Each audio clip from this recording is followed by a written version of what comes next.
ಇಷ್ಟು ದಿನ Sandalwood cinema ರಂಗದಲ್ಲಿ ದುನಿಯಾ ವಿಜಯ್ ಅವರ ಮಗಳಾಗಿ ಗುರುತಿಸಿಕೊಂಡಿದ್ದ ಮೋನಿಶ್ ಅವರು for the first time City Lights ಮೂಲಕ ಸ್ಯಾಂಡಲ್ವುಡ್ ಸಿನಿಮಾ ರಂಗದ ಉದಯೋನ್ಮುಖ ನಾಯಕಿಯಾಗಿ ಎಂಟ್ರಿ ಕೊಡ್ತಾ ಇದ್ದಾರೆ. ಸಿಟಿ ಲೈಟ್ಸ್ ಈಗಾಗಲೇ songs back to back release ಮಾಡ್ತಾ ಇದೆ. ಸೆಪ್ಟೆಂಬರ್ 18ಕ್ಕೆ ಸಿನಿಮಾ ಕೂಡ ತೆರೆ ಕಾಣ್ತಾ ಇದೆ. ಸಾಕಷ್ಟು ವಿಚಾರಗಳಿದೆ. ಮೊದಲ ಸಿನಿಮಾ ಪ್ರತಿಯೊಬ್ಬರಿಗೂ ಕೂಡ ಒಂದು ಸಾಕಷ್ಟು ಕನಸುಗಳನ್ನು ಹೊತ್ಕೊಂಡಿರ್ತಾರೆ. ಸೊ ನಾಯಕಿಯಾಗಿ ಮೊದಲ ಸಿನಿಮಾ ನಡೆಸ್ತಾ ಇದ್ರೆ ಅದರಲ್ಲೂ ಇನ್ನೂ ಒಂದು ಸ್ಪೆಷಲ್ ಏನು ಅಂತಂದರೆ ತಂದೆಯ ನಿರ್ದೇಶನದಲ್ಲೇ ನಡೆಸ್ತಾ ಇರುವಂಥದ್ದು ಸಾಕಷ್ಟು ಆಸೆ ಆಕಾಂಕ್ಷೆಗಳನ್ನು ಮತ್ತು ಕನಸುಗಳನ್ನು ಹೊತ್ತು ತರುವಂತಹ ವಿಚಾರವಾಗಿದೆ. ಸೊ ಈ ಒಂದು ಅನುಭವದ ಬಗ್ಗೆ ಮೋನಿಶಾ ಅವರು ಏನು ಹೇಳ್ತಾರೆ ಕೇಳ್ತಾ ಹೋಗೋಣ. ಮೊದಲನೇದಾಗಿ ನಮಸ್ತೆ and congratulations, welcome to Sandalwood cinema ರಂಗ. ಹೇಗಿದೆ ಮೊದಲ ಸಿನಿಮಾದ ಅನುಭವ?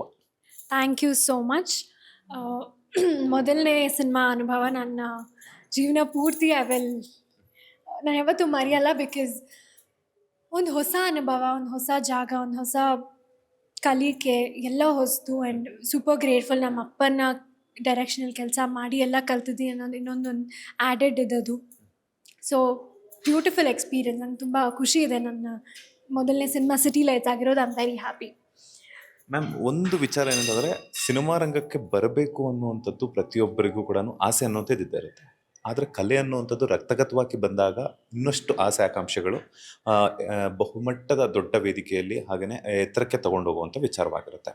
ಸೊ ನೀವು ಸಿನಿಮಾ ರಂಗಕ್ಕೆ ಬರಬೇಕು ಅಂತ ಬಂದಿದ್ದ, ಅಥವಾ ಅಪ್ಪನ ಕೆಲಸವನ್ನು ನೋಡಿ ಬರಬೇಕು ಅಂತ ಅಂದ್ಕೊಂಡಿದ್ದ, ಅಥವಾ ನೀವು ಪ್ರೊಫೆಷನ್ನೇ ಚೂಸ್ ಮಾಡ್ಕೊಂಡಿದ್ದ ಅಂತ? ಅದು ಎಕ್ಸಾಕ್ಟ್ಲಿ ಪಿನ್ ಪಾಯಿಂಟ್ ಮಾಡೋದಕ್ಕೆ ಗೊತ್ತಿಲ್ಲ. ಬಿಕಾಸ್ ನಾನು ಚಿಕ್ಕ ಹುಡುಗಿಯಿಂದ ನಾನು ದೊಡ್ಡವಳಾದ್ಮೇಲೆ ಏನಾಗಬೇಕು ಅಂತ ಕೇಳಿ ನಾನು ಹೀರೋಯಿನ್ ಆಗಬೇಕು ಅಂತ ಇದೆ. ನನಗೆ ಅದೇ ತಲೆಯಲ್ಲಿದ್ದು ಮೊದಲಿಂದಾನು. ಬಟ್ ಅದ್ರ ಡೆಪ್ತ್ ಏನೂ ಗೊತ್ತಿಲ್ಲ. ಆ್ಯಕ್ಟ್ರೆಸ್ ಏನು ಹೀರೋಯಿನ್ ಆಗಬೇಕು ಅಂತ ತಲೆಯಲ್ಲಿತ್ತು. ಬಿಕಾಸ್ ನನಗೆ ಬೇರೆ ಏನೂ ಇಮ್ಯಾಜಿನ್ ಮಾಡೋಕೆ ಆಗ್ತಾ ಇರಲಿಲ್ಲ, ಬೇರೆ ಏನು ಕೆಲಸ ಮಾಡ್ತೀನಿ. ಆ್ಯಂಡ್ ಆಫ್ಕೋರ್ಸ್ ನಮ್ಮ ತಂದೆ ಅವ್ರ ಸೆಟ್ ನಾವು ಯಾವಾಗಲೂ ಹೋಗ್ತಾ ಇದ್ವಿ, ಯಾವಾಗಲೂ ಅವ್ರು ಸೆಟ್ಟಲ್ಲಿ ಇರ್ತಾಯಿದ್ವಿ. ಸ್ಕೂಲ್ ರಜಾ ಹಾಕಿದ್ರೆ ಸೆಟ್ಟಲ್ಲಿ ಇರ್ತಾಯಿದ್ವಿ. ಸೊ ಅದು ನೋಡಿ ನೋಡಿ ನೋಡಿ ಮೇ ಬಿ ಸಬ್ಕಾನ್ಷಿಯಸ್ಲಿ ಅದು ನಾವು ಪಿಕ್ಡ್ ಇಟ್ ಅಪ್ ಅನಿಸುತ್ತೆ, ಮಾಡಬೇಕು, ಇದೇ ಫೀಲ್ಡಿಗೆ ಹೋಗಬೇಕು ಅಂತ. ಎಲ್ಲದಕ್ಕೂ ಮೀರಿ ನಾನು ತುಂಬ ಆಸೆಯಿಂದ ಬಂದಿದ್ದೀನಿ. ನಾನು ಒಂದು ಕಲಾವಿದೆ ಆಗಬೇಕು ಅಂತ ಬಂದಿರೋಂಥ ಒಂದು ಫೀಲ್ಡ್ ಇದು. ಕಲಾವಿದೆ ಆಗಬೇಕು ಅಥವಾ ನಟಿ ಆಗಬೇಕು ಅಂತಂದಾಗ ಅಂದರೆ ಲೈಕ್ ಮುಂಚೆನೇ ಒಂದಷ್ಟು ಕರಗತಗಳನ್ನು ಮಾಡಬೇಕಾಗುತ್ತೆ. ಫಿಟ್ನೆಸ್ ಆಗಿರ್ಬೋದು ಅಥವಾ ನಟನೆ ಆಗಿರ್ಬೋದು. ಸೊ ನೀವು ನಟನೆ ಅನ್ನುವಂಥದ್ದನ್ನು ಕಲ್ತಿದ್ದುಂಟಾ ಅಥವಾ ಅಪ್ಪನ ಹತ್ರನೇ ಹೇಳ್ಸ್ಕೊಂಡಿದ್ದುಂಟಾ ಅಂತ? ನಾನು ಕಲ್ತ್ಕೊಂಡು ಬಂದಿದ್ದೀನಿ, ಟ್ರೈನಿಂಗ್ ಮಾಡಿದ್ದೀನಿ. ನಾನು 3 ಇಯರ್ಸ್ ಬ್ಯಾಂಗ್ಳೂರಲ್ಲಿ ಕಲ್ತಿದ್ದೀನಿ. 1 ಇಯರ್ ನಾನು ಅಬ್ರಾಡ್ ಹೋಗಿ ಕಲ್ತ್ಕೊಂಡ್ಬಂದೆ. ಅದಾದಮೇಲೆ ಎಲ್ಲದಕ್ಕಿಂತ ಜಾಸ್ತಿ ಕಲ್ತಿರೋದು ನಮ್ಮ ಅಪ್ಪನ ಸೆಟ್ಟಲ್ಲಿ. ಬಿಕಾಸ್ ಸೆಟ್ ತುಂಬ ಹೇಳ್ಕೊಡುತ್ತೆ. ಎಲ್ಲ ಏನೇ ಆ್ಯಕ್ಟಿಂಗ್ ಕ್ಲಾಸಸ್ಗೆ ಹೋದರೂ ಸೆಟ್ಟಲ್ಲಿ ಕಲಿಯೋದು ತುಂಬ ಇದೆ. ಸೊ ತುಂಬ ಪೂರ್ವ ತಯಾರಿ ಇತ್ತು. ಎಲ್ಲದಕ್ಕೂ ಮೀರಿ ಐ ಥಿಂಕ್ ಸೆಟ್ಟಲ್ಲಿ ಕಲಿಯೋದೇ ಮ್ಯಾಟರ್ಸ್ ಮೋಸ್ಟ್. ತುಂಬ ಕಲ್ತಿದ್ದೀನಿ ಸೆಟ್ಟಲ್ಲಿ. ಯಾಕೆಂತಂದರೆ ಈಗ ಸೆಲೆಬ್ರಿಟಿ ಮಗಳು ಅಂದ ತಕ್ಷಣ ಏನಾಗುತ್ತೆ ಅಂತಂದರೆ ಅವರಪ್ಪ ಹೀರೋ, ಅವರಪ್ಪ ಡೈರೆಕ್ಟರು, ಹಾಗಾಗಿ ಬಂದುಬಿಟ್ಟಿರ್ತಾರೆ ಅಂತ ಹೇಳ್ಬಿಟ್ಟು ಕೆಲವರು ಅನ್ಕೊಂಡ್ಬಿಡ್ತಾರೆ. ಆದರೆ ಅದ್ರ ಹಿಂದೆ 3 ವರ್ಷ ಬೆಂಗಳೂರಲ್ಲಿ, 1 ವರ್ಷ ಅಬ್ರಾಡಲ್ಲಿ ಆ ಫ್ಯಾಮಿಲಿನ ಬಿಟ್ಟು, ನಿಮ್ಮ ಫ್ರೆಂಡ್ ಸರ್ಕಲ್ನ ಬಿಟ್ಟು ಹೋಗಿ ಅಲ್ಲೊಬ್ಬರೇ ನೀವು ಕಲಿಯುವಂಥದ್ದು ಇದೆಯಲ್ಲ. ಸೊ ಅದು ತುಂಬ ಎಷ್ಟು ನಿಮಗೆ ಕಲಿಸ್ಕೊಡ್ತು ಜೀವನದ ಪಾಠವನ್ನು ಅಂತ?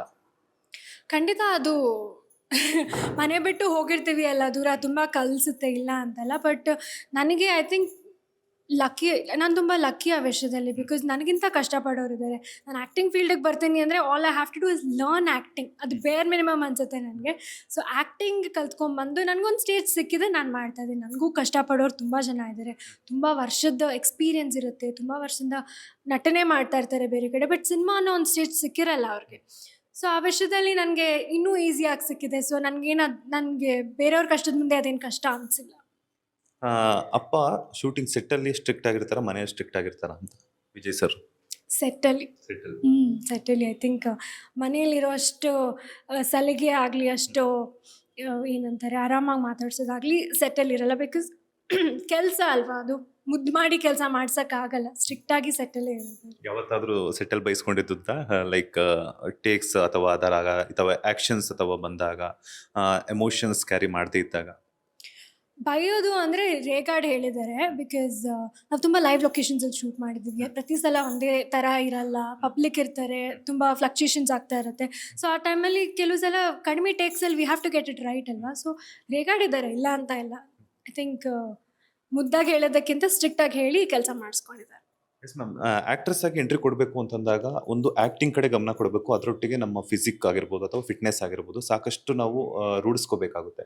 ಸೊ ನಿಮ್ಮ ಫಿಟ್ನೆಸ್ ಎಷ್ಟೆಲ್ಲ ಮೇಂಟೈನ್ ಆಗಿತ್ತು ಆ್ಯಂಡ್ ಹಾಗೆಯೇ ಎಷ್ಟೆಲ್ಲ ಕಲ್ತ್ಕೊಂಡ್ಬಂದ್ರಿ ಈ ಒಂದು ಸಿನಿಮಾಗೋಸ್ಕರ ಅಂತ? ಫಿಟ್ನೆಸ್ ಬಂದು ಸಿನಿಮಾಗಿಂತ ಐ ಥಿಂಕ್ ಜೀವನಕ್ಕೆ ಅಳವಡಿಸ್ಕೋಬೇಕು ಅಂತ ಹೇಳ್ಕೊಟ್ಟಿರೋದು ನಮ್ಮಪ್ಪ. ಬಿಕಾಸ್ ಅವ್ರು ಆ ಫೀಲ್ಡಿಂದ ಬಂದಿರೋರು ಆ್ಯಂಡ್ ಅವ್ರು ತುಂಬ ಇಷ್ಟಪಟ್ಟು ಮಾಡ್ತಾರೆ ಫಿಟ್ನೆಸ್ ಅನ್ನೋದು.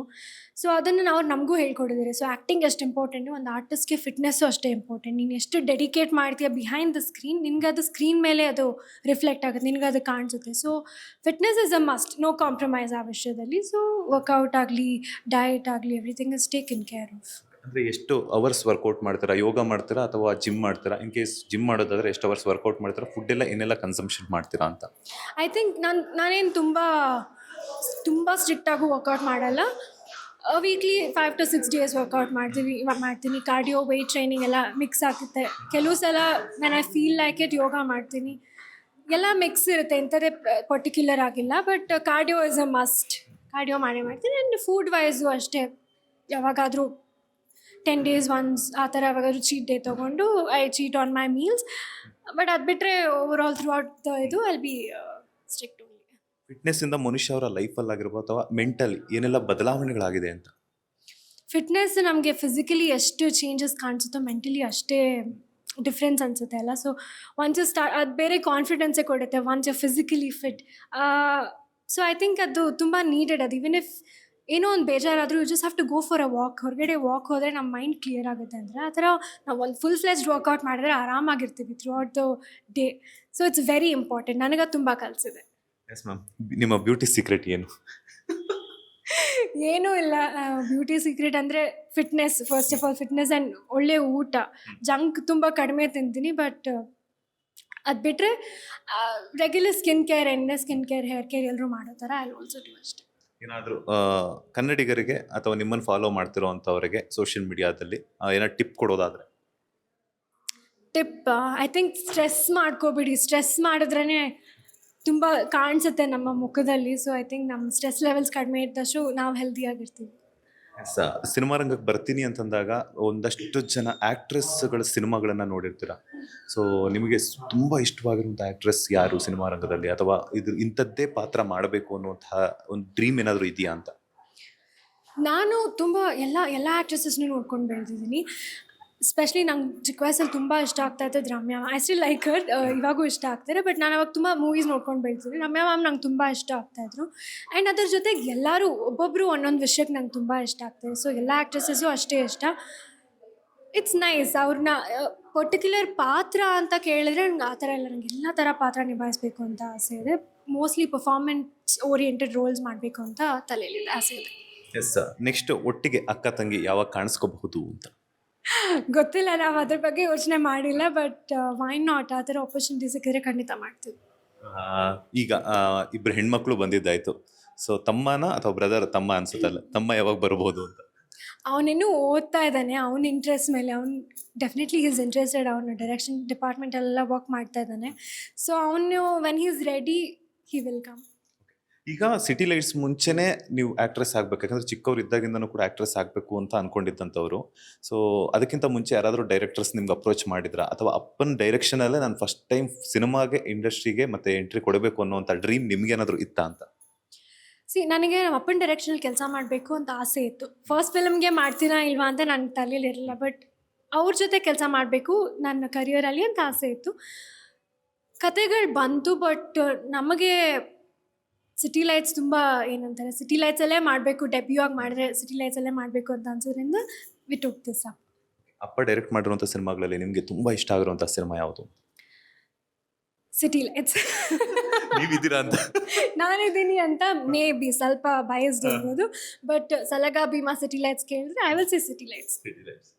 ಫೈನಲಿ ಸೆಪ್ಟೆಂಬರ್ 18ಕ್ಕೆ ರಿಲೀಸ್ ಆಗ್ತಾ ಇದೆ. ಕನ್ನಡಿಗರಿಗೆ ಕೇಳ್ಕೊಳ್ಳುವಂಥದ್ದು ಏನಿದೆ? ಬಿಕಾಸ್ ಯಾಕಂತಂದರೆ ಚೊಚ್ಚಲ ಪ್ರಯತ್ನ, ಮೊದಲ ಅನುಭವ. ಸೊ ಕನ್ನಡಿಗರ ಸಪೋರ್ಟ್ ಯಾವ ರೀತಿ ಕೇಳ್ಕೊಳ್ತೀರಾ? ಸೆಪ್ಟೆಂಬರ್ 18ನೇ ತಾರೀಕು ನಮ್ಮ ಸಿನಿಮಾ ಸಿಟಿ ಲೈಟ್ಸ್ ರಿಲೀಸ್ ಆಗ್ತಾ ಇದೆ. ನಮ್ಮ ಬೆಂಗಳೂರಲ್ಲಿ ಏನೇನು ನಡೆಯುತ್ತೆ, ಅದೊಂದು ಡಾರ್ಕ್ ಸೈಡ್ ಆಫ್ ಬ್ಯಾಂಗ್ಳೂರ್, ಅಲ್ಲಿ ನಡೆಯುವಂಥ ಒಂದು ಕಥೆ ಆಗಿರ್ಬೋದು, ಆ ಬ್ಯಾಕ್ ಡ್ರಾಪಲ್ಲಿ ನಡೆಯುವಂಥ ಒಂದು ಬ್ಯೂಟಿಫುಲ್ ಲವ್ ಸ್ಟೋರಿ, ಇದೆಲ್ಲ ಕಟ್ಕೊಟ್ಟಿದ್ದಾರೆ ನಮ್ಮ ಸಿನಿಮಾಲಿ. ಸೊ ನೀವೆಲ್ಲರೂ ಬಂದು ಎಕ್ಸ್ಪೀರಿಯೆನ್ಸ್ ಮಾಡಬೇಕು. ಅದ್ರ ಜೊತೆಗೆ ಚರಣ್ ರಾಜ್ ಸರ್ ಮ್ಯೂಸಿಕ್ ಇದೆ. That will be like an amazing experience ಥಿಯೇಟರಲ್ಲಿ ನೋಡೋಕ್ಕೇ. ನೀವೆಲ್ಲರೂ ಬಂದು ಸೆಪ್ಟೆಂಬರ್ 18ನೇ ತಾರೀಕು ನಮ್ಮ ಸಿಟಿ ಲೈಟ್ ಸಿನಿಮಾನ ಥಿಯೇಟರ್ನಲ್ಲೇ ನೋಡಬೇಕು ಅಂತ ಕೇಳ್ಕೊತೀನಿ. Thank you so much. ಒಳ್ಳೆಯದಾಗಲಿ, ಮತ್ತಷ್ಟು ಸಿನಿಮಾಗಳು ಹಾಗೆಯೇ ಪರಭಾಷೆಗಳಿಗೆ ಹೋಗುವಂತಹ ಭಾಗ್ಯ ನಿಮ್ದಾಗಲಿ. All the best ma'am. Thank you so much. Thank you. Yes, ನೋಡಿದ್ರಲ್ಲ ವೀಕ್ಷಕರೇ, ಮೋನಿಶ್ ಅವರ ಮಾತು ಇದಾಗಿತ್ತು. ಕ್ಯಾಮ್ರಾ ಪರ್ಸನ್ ನಂದೀಶ್ ಜೊತೆ ಮಂಜುನಾಥ್ ಶ್ರೀನಿವಾಸ್, ಸುಮನ್ ಟಿವಿ ಕನ್ನಡ, ಬೆಂಗಳೂರು.